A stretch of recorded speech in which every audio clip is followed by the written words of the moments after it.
Welcome to the Focused Professional Podcast, sponsored by the Society of Photographers. I'm your host, Joe Lenton, and this is episode 17.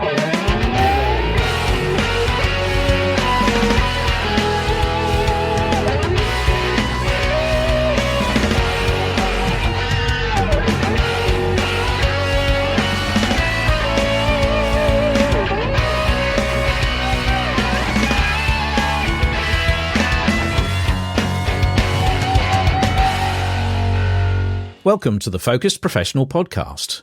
Today, our guest is a well-known wedding photographer and also the wedding photography mentor and also another award winner. It's Fiona Elizabeth. Hello, Fiona. Hello, Joe. Thank you for inviting me on. It's a pleasure. It's great to be able to have you on the podcast. So you're well known for your weddings and for also mentoring other wedding photographers. So what was it that attracted you to weddings as your main genre to shoot professionally? Okay, so that's a really interesting question because it wasn't really where my heart was when I first started.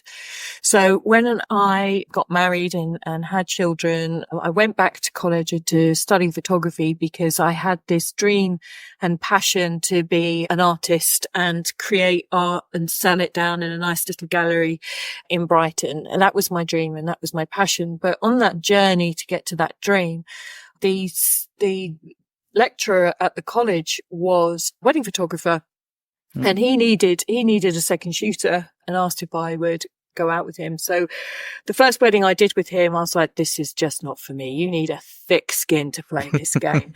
And I'm quite shy at heart really. And I kind of felt very exposed. Let's put it that way. So anyway, I went away and I started editing the photos and I thought, actually, these pictures are pretty okay. They're not too bad. Mm-hmm. And he invited me out again and I was really watching how he managed the crowd and how he managed his couples to create outstanding work. And he really is an absolutely fantastic photographer and friend. He really is.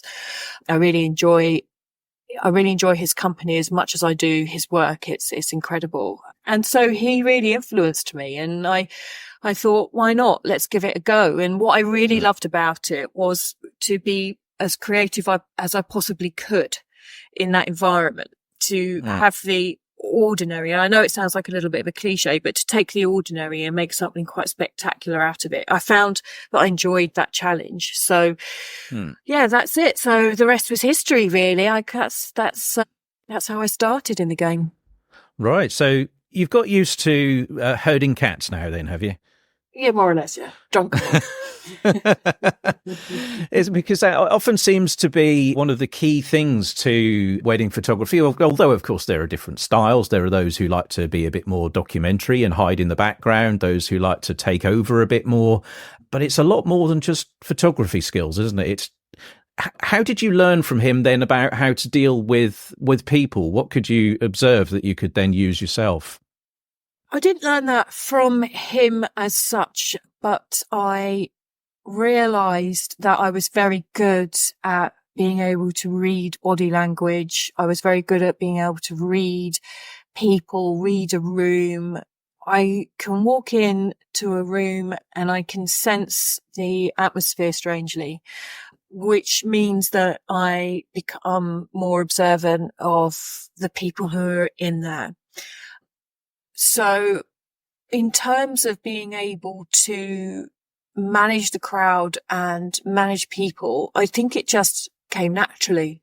Mm-hmm. And as my skin got thicker and as I became less sensitive to people turning their backs on me when I held up the camera or making stupid comments, sometimes quite crude comments, then, I was able just to kind of get into my flow and I thoroughly enjoyed it even more.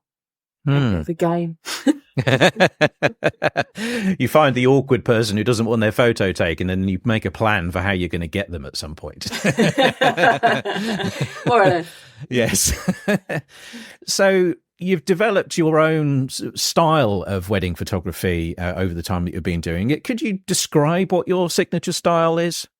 Yeah, I would say that it comes from a place of timeless, classical and quite elegant, really. I always want to create photography that is definitely timeless, Hmm. but my couples can feel really elegant in their pictures and feel really proud of how they look on wedding day. That's my main objective when I'm photographing my couples, because they spend so much money on their clothes, their garments, their dresses, their veils, their shoes. And I think it's just such a very beautiful way to capture striking photography, which they'll be able to look back at and go, yeah, I really remember how I looked and I remember how I felt. But then I mix that with the reportage and the documentary and the almost like a B-roll, if you want. Yeah, so you've developed a few different styles and different genres, really. So you did a lot of the wedding photography, and then perhaps people might be surprised that actually your fellowship, rather than it being in weddings, you chose to do like a location fine art nude style. What was it that made you go that direction rather than thinking about doing a fellowship in weddings, for example? Well, actually, that was my natural path to take fellowship in weddings. And I was very fortunate to have achieved my associate in wedding photography. And I was on this path to get my fellowship. And then something happened and I hit a creative glass ceiling. And I felt that I couldn't push through it. There was this ceiling and I couldn't smash through it. And actually what I noticed was my photography, rather than getting better, was actually getting worse. And I just couldn't quite understand why that was happening. And I think generally I was putting too much pressure on myself. So I kind of took a step back and I thought, well, I really need to kind of discover who I am as a photographer. There's more to me than creating wedding photography, as much as I love it and as much as I strive to create the very best I can. So I went on a journey of self-discovery, actually. And you might not know this, Joe, but it first took me to the Calais camp the jungle camp in Calais. Yeah. So I started documenting and created a photographic essay of life in this camp, which was horrendous. It was horrendous. And I feel very passionate about, what's happening in the world today in terms of the migrants and how people are suffering. But that's for another day. But if you're somebody who sort of reads the room and feels the emotions when you go in, going somewhere like that must have been really intense then. It was really hardcore. Yeah. And one story sticks in my mind. Unfortunately, I didn't have the privilege of photographing this guy. He didn't want me to photograph him, but I had seen him. My journey to the Calais was across 2 weekends. And the first weekend I came across this guy and he was full of hope and he was full of passion. I can't remember I think he was from Afghan. I can't quite remember. But he was full of hope and he was full of passion, and his aim was to get to family who had re-established themselves in the States. That was his drive. And he was a really great guy, really interesting, and I really kind of warmed to him. Anyway, my time at that weekend came to an end, and I went back the following weekend and I saw him again. And he was a shell of himself. And what happened within those 5 days when I wasn't there was horrendous. So the French had come in and actually destroyed the camp. So on my second trip, the smell of burning rubber and the town itself. So they'd actually created a high street, a black market high street, where they had cafes, they were restaurants, they were selling food and clothes, and it was a city in itself. It really was. There were churches, there were mosques, there were, schools for kids to be educated, all in this shanty town. And obviously the French had gone in and destroyed it.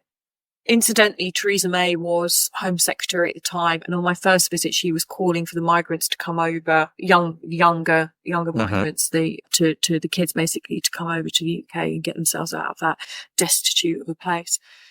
Anyway, this guy had a terrible experience, and he had been forced to stand outside a tent while this monster of a man had gone in and raped a woman. Goodness me, that's quite something. Were you able to have this published at all so that you could share what you'd experienced, share your story with others? Because obviously for most of us, this is so far outside of our everyday experience that, I did produce a book called London Calling. I wrote a photographic essay about the experience, but it's a very sensitive book and I haven't done anything with it. Maybe there'll be a time in the future. I'm waiting for that right time, but it was a horrendous thing to go through. But so strangely enough, that experience then led me to go to a more interesting place. So when I came back and I had produced this body of work, I kind of felt like I had a passion of looking at what was happening politically and wanted to use my photography as a way to tell a story in that sense. And there was a lot going on in the paper at the time about the housing crisis. So not only were we dealing with all of migrants coming over in small boats, but we were also dealing with our own economic problems, and the housing crisis was a big one. And I kind of felt very drawn to the story. And when I started delving emotionally into the politics of it, it's going to sound a bit strange, but I couldn't understand why there were so many. I mean, obviously I do understand, right? But at the same time, I was questioning, there are so many derelict buildings up and down the country. Yeah, they're listed. Yeah. They can't be knocked down. They can't be reused. They're just there and they're just left to rot. And it was really kind of threw up a question, why we could, put people in these, we could redo them. We can, keep some of the structure, surely we can do something with these places. And then I kind of moved on to feeling, well, once upon a time, they would have been full of love and family, and that's gone. And I likened that to lost souls, lost spirits, the loss of humanity within these buildings. And so, me being me, I decided to embark on a new adventure and a new journey. And I had 6 fantastic models who came on board the concept. And we did actually, and I don't recommend this to anyone who's listening, so please do not do this. We did actually work inside derelict buildings. We did 2 shoots in a derelict building, but every time we went back to the building, it was getting more and more dilapidated to the point where it became too dangerous. So I searched for a new venue, a new location, but just thought, do you know what, this isn't safe for me, let alone these incredible women. So I hired locations in London. There's an old church in Peckham and there's a safe house. And so although they weren't derelict, they had the impression that they were. Yeah. And it was much safer and the girls were much happier. And I shot a project called Atrophy. The girls were covered in white clay and so white face paint, and then Fuller's Earth clay. So they resembled the sort of cracking of the plasterwork and the paint falling off. And they worked incredibly hard as I directed them through the process. Yeah, it's quite a project, that sort of thing. It sounds to me like the common thread really is that you're somebody who's very much inspired by and wanting to tell stories. So your wedding photography, then also your documentary photography, but then also this fine art nude panel all seems to be very story motivated to me. Looking at that, is that something that really connects with you then, people's stories? Yeah, definitely. I think I'm quite connected to people anyway, generally. But I do think that every time we pick up our camera, there is a story to be told, even if it's, even if we're photographing a guitar or a watch. Even a product photographer can tell a story, yes. But do you know what I mean? We are storytellers, we're visionaries and we're storytellers. And, we have, a unique ability to be able to capture something which actually comes from within us as a person. So we all have our own, USP, if you like, but we can translate that into beautiful storytelling images. So yeah, very much so, yeah. So you talk about translating out from what's at your heart as a person. I mean, very interested in what motivates people. Sometimes it's particular values. So sometimes it's like ethically driven, like you wanting to tell the story of the migrants and so on. I wonder what it is that you would say is at the heart of what you do, that sort of gets you out of bed. What's your why? What's your motivation? Oh, my kids. Oh, we're not allowed to swear, are we? Those little... Yeah.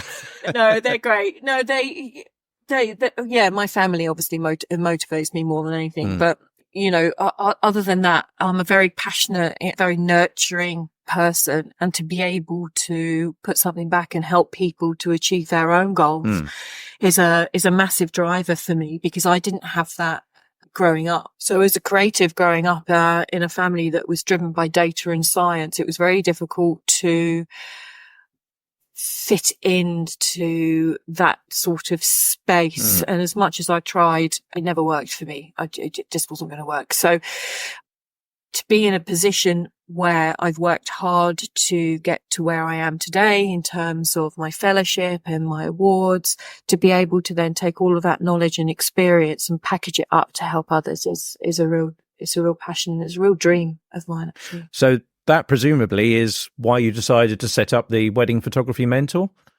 It is indeed. Yes. See those opportunities to give back, to share your experiences with people, and to be for them, I guess, something perhaps that you didn't have so much yourself. Yeah, very much so. Yeah. To help guide them through being a creative. Being creative is not an easy, it can be. Some people it just comes naturally and, but others struggle. I mean, because we are very sensitive to our environment, sometimes we can really struggle with that. And also we can really struggle in business as well. Structure's never really great. We like to be free and adventurous. Yeah. We like to create. Yeah. So to create a place where that is fundamentally the core of the program, to create a place where it's safe for creatives to come and learn business acumen as well as excelling creatively, has been a real, I can't put it into words. It's a driver. That I wake up in the morning and I feel excited about creating this space for people to come, to learn, to thrive. So you sometimes find with business, when we're talking about the photography industry, there are people who on the one hand are almost, well, I'll do anything that brings the money in. And it's very much about profit is central to everything that they do. And then there are for others for whom their style, how they are as an artist is much more central to what they do. Where do you sit along that sort of spectrum there? And what do you think it's possible to make a living wherever you are along there? Or do you have to be a little bit more hard-nosed business to make it work? Well, do you know what? We can be starving artists, no problem at all. But I think what I've learned is that you need to have the two running side by side. You have to embrace the business, and there is a resilience. There is a resistance to embracing business because people don't understand it.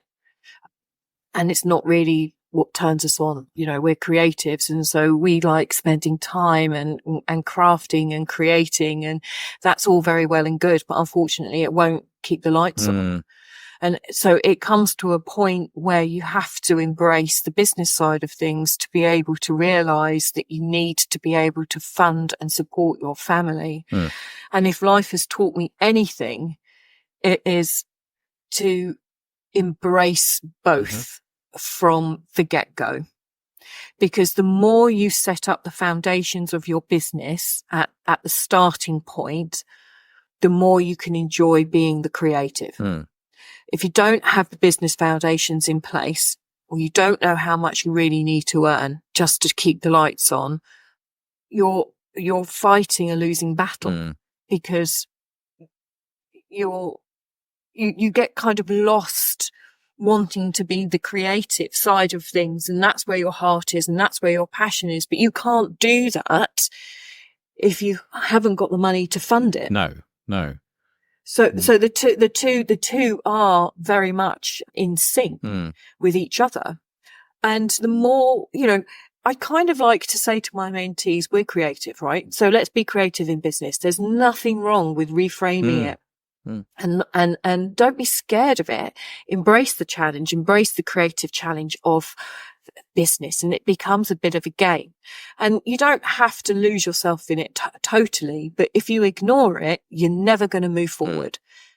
And you have to be able to, you've got to know your figures. You need to know your marketing message. You need to understand your avatar. You need to know who you're talking to, where those people hang out. They don't always hang out on Instagram or Facebook or LinkedIn. Sometimes your ideal market, your ideal client might not care for any of that at all. So where then are you going to find them? And by understanding all of these bits and pieces to the puzzle and getting the foundations laid and in place, then you can start reaping the benefits of money coming in through doing what you love, which is shooting and creating outstanding photography. And then you can even go off on another tangent and go, right, well, do you know what? It's the weekend. I'm going to go and create something outstandingly beautiful. I'm going to do something reckless and dangerous and yay, photograph it. I don't think that trying to run a photography business has to kill the fun of it. I think, yes, you need processes in place to make things run smoothly. You need to understand, is there a market for what you offer? If so, where is that market, and so on? Because otherwise you're just producing something with no idea whether it'll even sell. So you need to understand those things. I think what people who are of the creative mindset need to be a little bit careful of is that perhaps that they don't fall out of love with the creative pursuit that got them going in the first place as they start to put themselves in the business boxes. Yes, I agree 100%. And do you know what? I think that social media has got a lot to answer for there, because we all feel that social media is a place for us to draw and find leads and to attract our clients. And then we get bogged down in the work that we have to do to even show up on social media. Post once a day, post every other day, find something to talk about every day, do a video, be present. And then you kind of think, okay, well, if all your efforts are tied into one channel of marketing, you're on a losing game. Yeah. And you're destroying your soul, because the algorithms, the competition, the saturation of every industry is just too much for somebody to break. It's too much for somebody to break. You have to understand that there are multiple channels of marketing, both offline and online, and to choose which one you really want to go down. Having spoken to a lot of photographers this year, everybody puts their eggs in one basket, and everyone's putting their eggs into the social media basket. And it's just not how to run a business. It will kill you.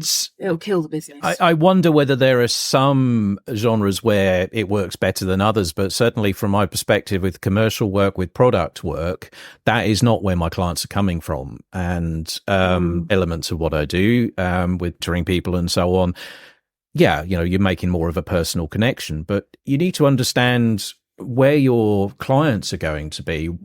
Are they somebody who's going to be searching on Google for it? In which case, should you be putting your effort and your time, your money into SEO and a good website?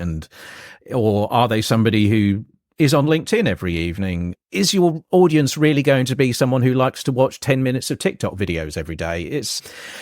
But you can feel as though there are all these channels. You've got to do them all. But yet sometimes people forget old media, don't you think? So what by old media, I mean printed stuff, real things you can hold in your hand. Okay, so it's essential. So everyone who comes onto my program will go through the process of ensuring that their websites are absolutely up to scratch in terms of they have their branding sorted, they have their presence sorted, and they are beginning to position themselves as an authority within a very crowded market. Once they get that into a place of near finished or they're happy, we then talk about printed material. Because you cannot have a wedding photography business without a brochure, without a portfolio, printed portfolio, without a stock of wedding albums. Because when you start to actually do offline marketing, and that is talking to a wedding planner, that's talking to the bridal shops, that's talking to events planners, your venues, you need to have this material in your hand. So when you go and see them, you're actually armed. And you're making what the driver of social media is nothing more than having a conversation. It's nothing more than having a conversation. It is an area where you almost have proof of life. Yes, I do exist. Yes, I am real. Yes, I am a photographer. This is the work I create. Do you like it? I'm glad you like it. Let's start having a conversation. This is a conversation starter. But to actually be able to draw business in and to create conversations which will convert into monetary conversions, they're face-to-face communications. It's a very different dynamic, isn't it? When you get face-to-face with someone, it totally transforms the conversation versus just texting backwards and forwards on an app or something like that. You connect in a totally different way. And I think that there is that danger that people get lured into spending more and more time on social media and thinking, well, why is it not working? And then people will say to them, oh, well, you're not posting enough. So they post more and they get on. It seems to be a beast that just wants an endless supply of food that doesn't necessarily. An endless supply of food. You've got it quite right. Absolutely. But the way to play social media is to be quite smart with it as well, and to understand that this endless supply of food needs to be fed, and how to feed it. It has to be fed quickly, in a sense that you have to get your message out there quickly. You've got 60 seconds to turn somebody on.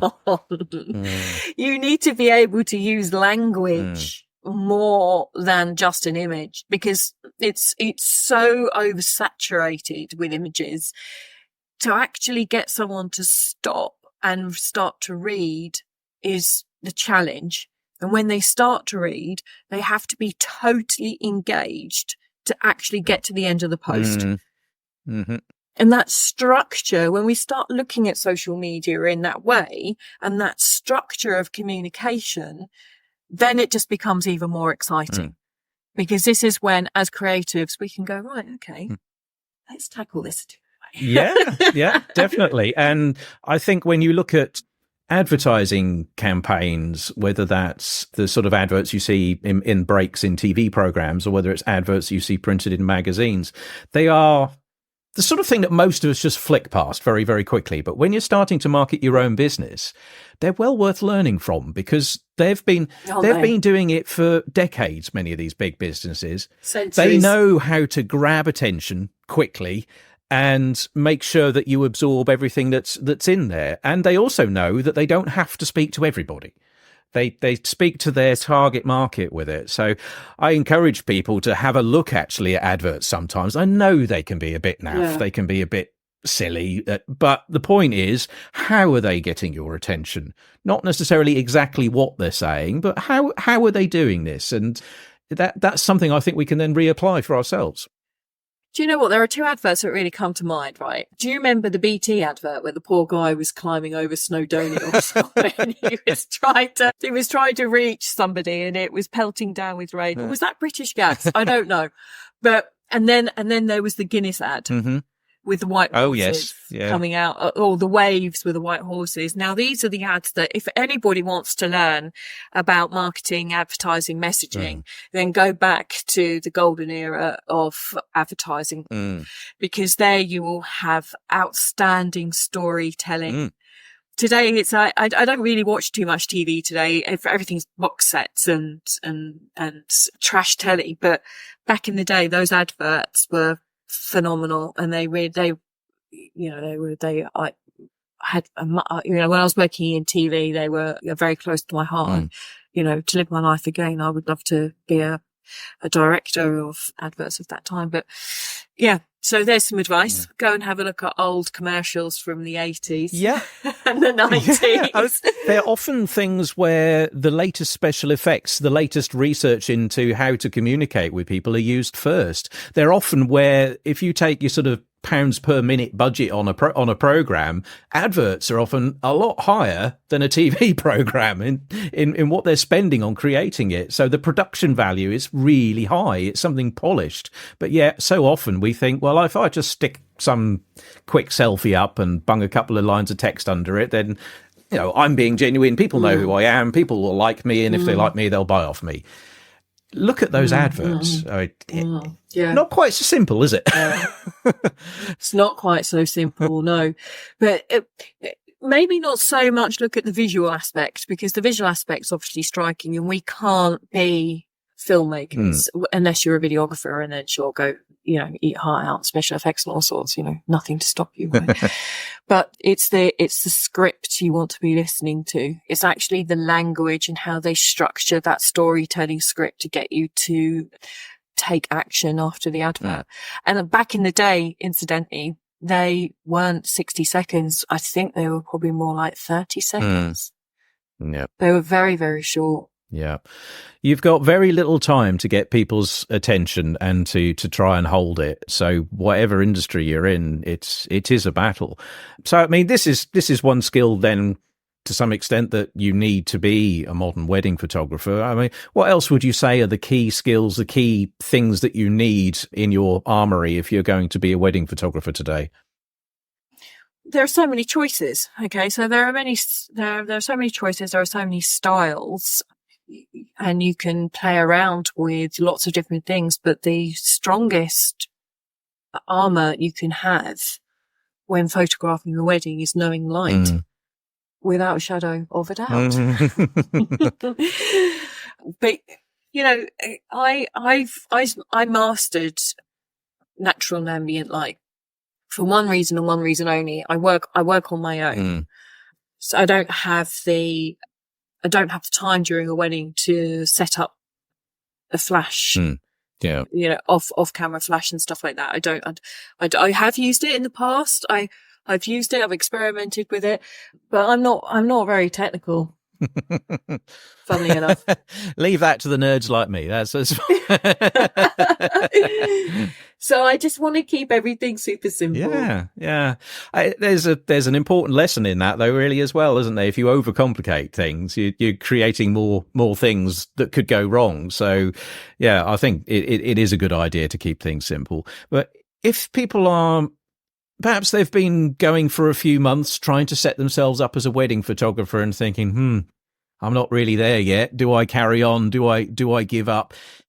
Would you say there's a certain amount of time that you actually need to get established, to be realistic about it? Because weddings are often planned in advance. So if someone's starting out, within 6 months, should they really realistically think that they would have their business up and running? It's a good question. I'm just reflecting on all the photographers I've helped to date. Many of them are transitioning from other areas of photography into wedding photography, and they're just kind of like starting out. Some have been in it for 15 years, but haven't quite had the confidence to make a full go at it. Some of them are interested in dipping their toe in, but like you say, they're kind of like a little bit unsure about how to move forward. And I think you have to really ask yourself the question, is it your passion? Do you want to follow this industry? Do you want to take on this genre of photography? And if the answer is yes, then you'll give it your best gun. Nothing was built in a day. You have to give it time. But time is about structuring your foundations, your business, so you can start to draw in your clients. And when you start drawing in your clients and you see a steady flow of work coming in, then that'll be incredibly rewarding. So I think don't be scared of it. And, it's really easy for us to walk away when things become challenging and think, oh, it's not working. I've only been in it for 6 months, or, I haven't got 20 weddings yet. So I'm going to give up and I'm going to walk away. If that's your mindset and if that's your drive, then you're going to miss out on having a very enjoyable lifestyle business. And a very interesting career that you can take and travel with. You can go all over the world. You can win wonderful awards. Hint, hint, hint. Nice big shiny things. Yes. Very interesting career. Yeah. So another thing which sometimes seems to hold people back, and I know you've spoken about this at the Society of Photographers Convention and that before, but it is the issue of confidence, and in particular this sort of imposter syndrome. So people might think, okay, I think I can do this, and then they start to see what's going on around, and they start to question whether their work is going to be good enough. And obviously we all need to improve, and we all work on what we do. But at some point, for some people, there seems to be this, even when they are good enough, they are producing good work, that for whatever reason, they feel like an imposter. They feel like they don't belong, that they haven't earned their seat at the table. Are you still finding with your mentees that that's something that holds people back? Yeah, very much so. But I think it's also good to know that this happens across every industry. This is a psychological condition that stems from being, and it comes in waves, right? So it's a psychological condition that comes in waves, depending where we are on our journey, where we are in our careers. You can be incredibly successful at the top end of the table, but you may still be having these feelings, as you rightly say, I suppose. I think it's important to lean into imposter syndrome. What do you mean by that? I think it's important to understand why you're feeling that you're not good enough when everyone else around you says you are. I think it's important to take time to reflect on the work that you are creating, to get a mentor, to share your work with somebody who has been there, done it, and is able to give something back. Leaning into imposter syndrome is basically a way of not running away from fear. So if we kind of go back to and understand a bit of the human psyche, we are driven, we're emotionally driven, right? We're emotionally charged, some more than others. But our survival skills, the way that we survive and have survived over millennia is basically fight, flight, or freeze. And I think there's another element in there, but I can't remember right now what it is. But that's basically imposter syndrome. So when you look at imposter syndrome and say, this is in my opinion, okay, I haven't studied this. I am not a psychologist by any stretch of the imagination. Your own experience of how it affects people, anyway. Yeah. These are literally my own experiences, and I liken it to fight, flight, or freeze, of which I've been through all three of those emotions. And I liken imposter syndrome to that as well. So when I'm feeling out of depth, which is often maybe once a week, every time I go to the convention, when we're sat amongst our peers who are all incredible photographers and business people in their own right, you do tend to feel a little bit like, oh, what am I doing here? I feel a little bit fraudulent.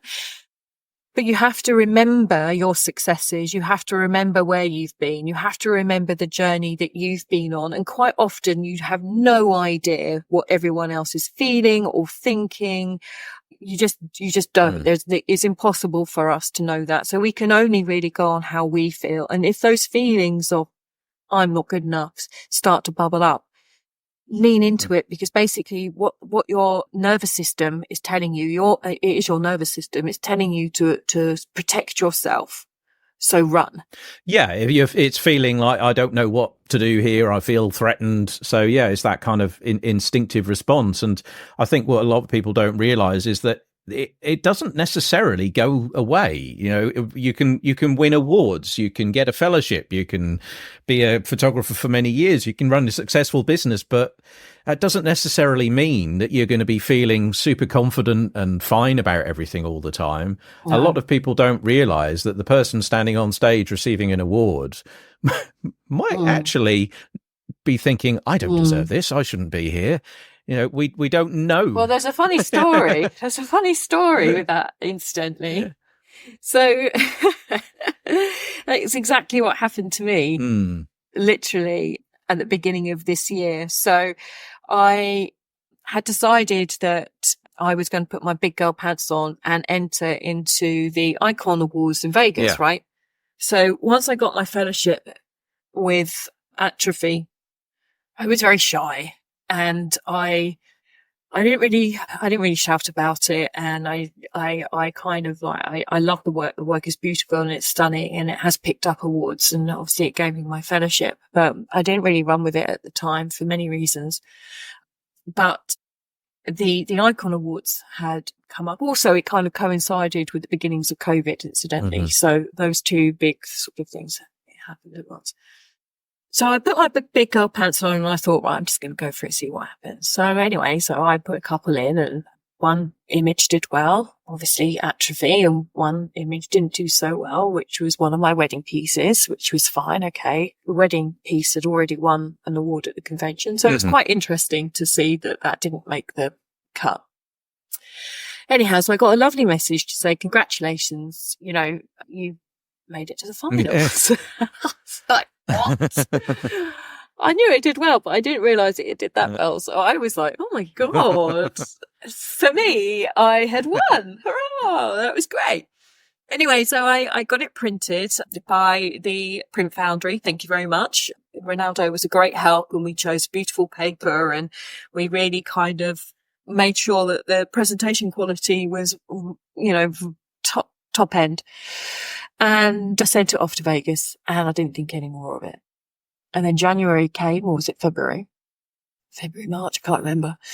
And I wanted to go to Vegas, but I couldn't for various personal reasons. I didn't make it out there, and I probably just as well, because boy, I would have felt like an imposter. I can tell you that much. I would have been so overwhelmed. I would have just wanted to run it to the corner and hide.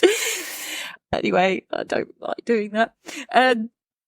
So I was watching the ceremony on Kick and, all the awards and stuff. And then it was the portrait division. And by this point, I don't know what time it was. It must have been really early in the morning. I was fast asleep. I'd gone to bed. I really didn't think anything of it. To me, I'd won. My image had made it into the finals. So that was that. Yeah, you'd achieved what you could hope for, really, in many ways. Yeah. I achieved the goal. I achieved the goal. In the back of my mind, I had said, wouldn't it be lovely to win Vegas? But I never in my wildest dreams did I think I would win the category winner. And I woke up to a message saying, congratulations. So, what have I done? What have I done now? And then another one said, oh, your image was beautiful. And I was like, okay, I must have come third. That's incredible.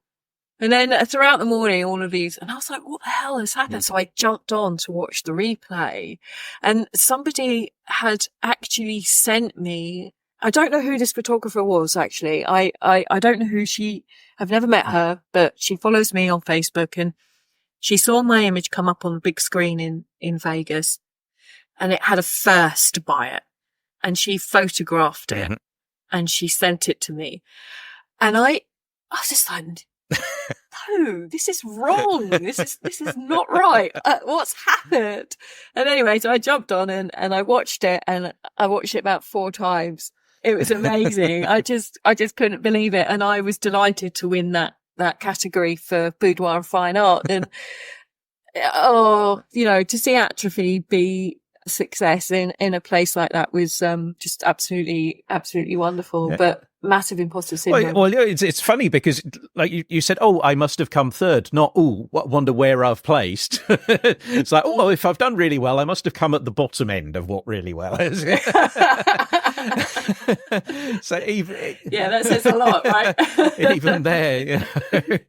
So it's something that a lot of us just find, even when that sort of thing happens, it might go away for a day or two or something. Once it's sunk in, you might think, oh, feel a bit good about what you do, but it doesn't necessarily go away for good. And it's something that, along with working on the business and working on our photography techniques, sometimes we have to keep working on our mindset as well. Yeah, you do. And this is why it's important not to run away, incidentally. So because it's kicking in our flight mode, if we run away from everything, we won't grow as people. We will never see what is on the other side of the fence. Now, life may not be greener, but it could be.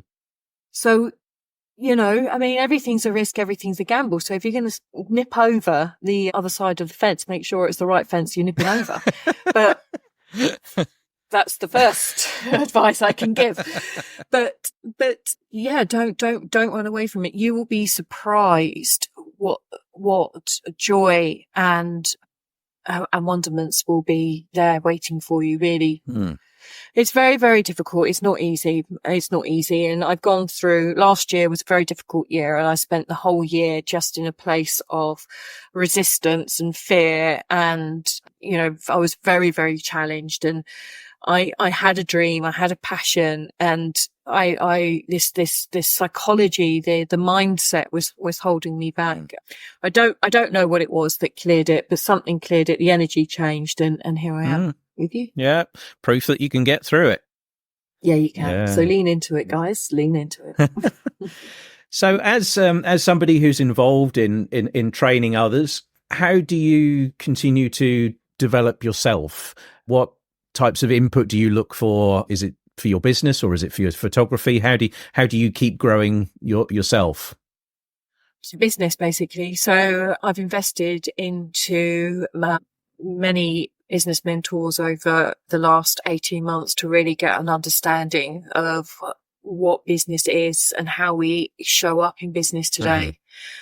How to generate conversations, understanding figures, understanding what we need to do. And all of that knowledge that I've learned over the last 18 months, married with all of the knowledge and experience I've gained over the last 15 years, more so, to put into a program which is very comprehensive and very all-rounded. I can pass on all of that experience to my own mentees. And I think it's really important to constantly challenge yourself. So business changes all the time. People change all the time. The way that we need to show up, we have to change. We have to evolve. And you can't evolve without constant learning. Yeah, totally agree. Yeah. So do you have goals then for yourself? Are you somebody who likes to set goals, or within a particular time of something you want to achieve? Are you somebody who works by that kind of, in 5 years' time, I want to be here? Or is that something that sits with your personality? Or yes and no. No, because I'm a creative. So, to hold myself accountable and be disciplined is a challenge, as it is for most creatives. I do have a goal for the next 5 years.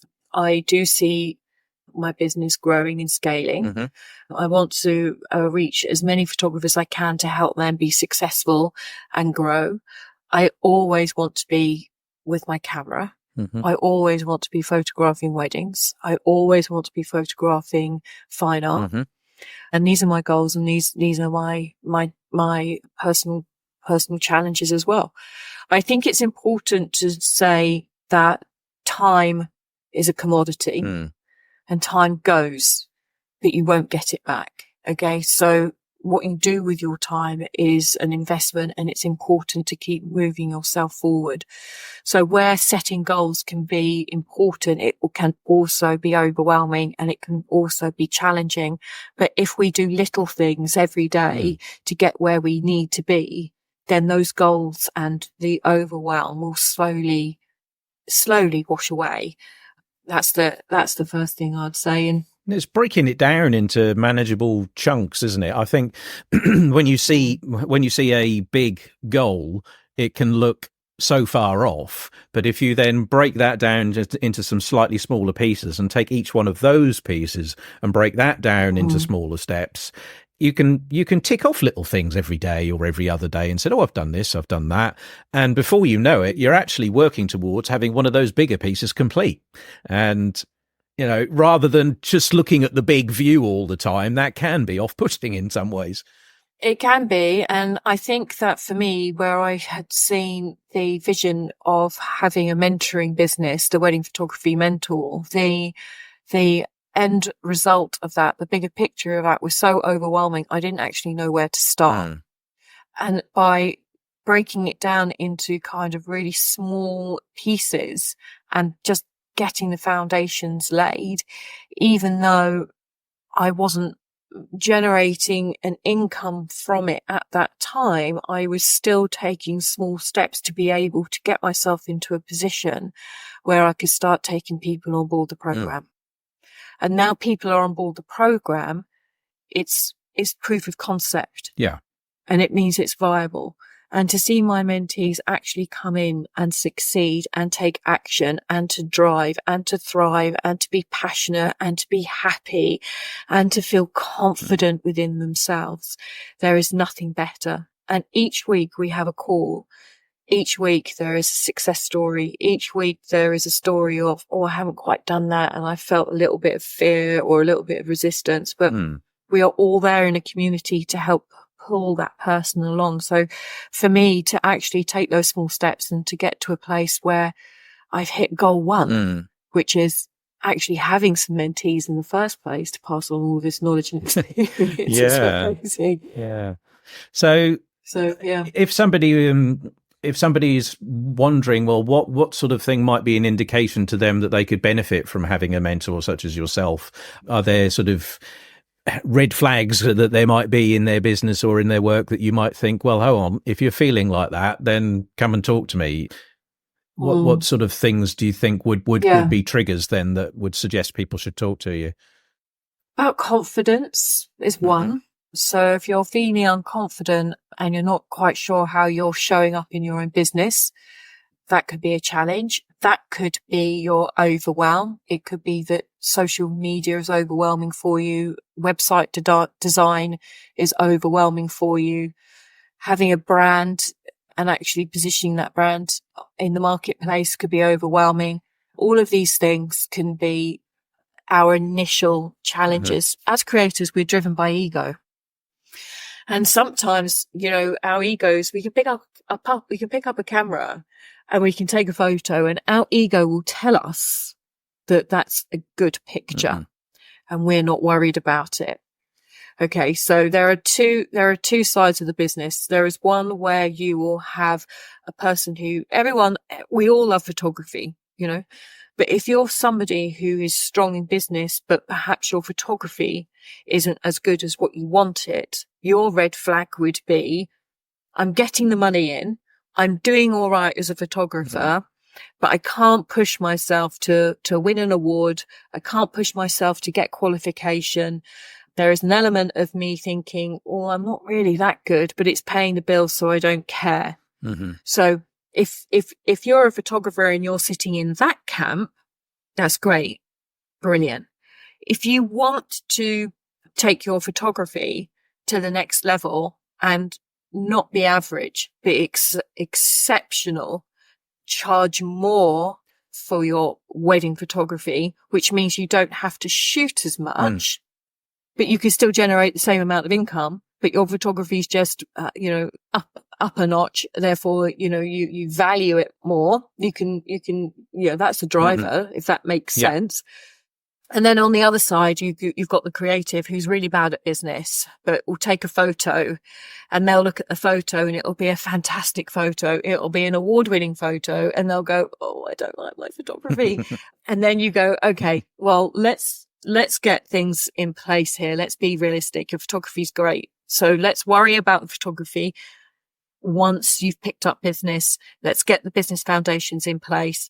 Let's get these bookings coming through. Let's get you shooting more so you can become more confident. So there are very much two personas that I can help with the mentoring program. I hope I answered your question. I feel like I went off on a tangent. And where should they go if they want to find out more about what's on offer? Oh, right. So they can go to the website, the Wedding Photography Mentor. There's a website there which has a little video about the program. It has everything there that what we offer and the benefit it is to the person who wants to come on board. And then there's the social feeds that you can find me on, also the Wedding Photography Mentor. It's a subscription based. So currently we're pricing it at £17 per month. It's still very much an alpha, but we're moving towards beta stage soon. So the price will be going up until we officially launch and we've got all our ducks in a row. But at the moment we're in alpha stage. And basically what that means is I'm taking on mentees, I'm coaching, I'm training, but I'm also building the business as well. So we're kind of holding each other's hands to get this to a place of great success. It's very, very exciting. Yeah, sounds exciting. Yeah. Wish you all the best with that. And thank you very much for coming onto the podcast to share some of these things with us. Yeah, no problem. It's been a joy. Thank you very much. Thank you, everybody, for listening. Get connected, trained, supported and qualified with the Society of Photographers, sponsors of the Focus Professional podcast.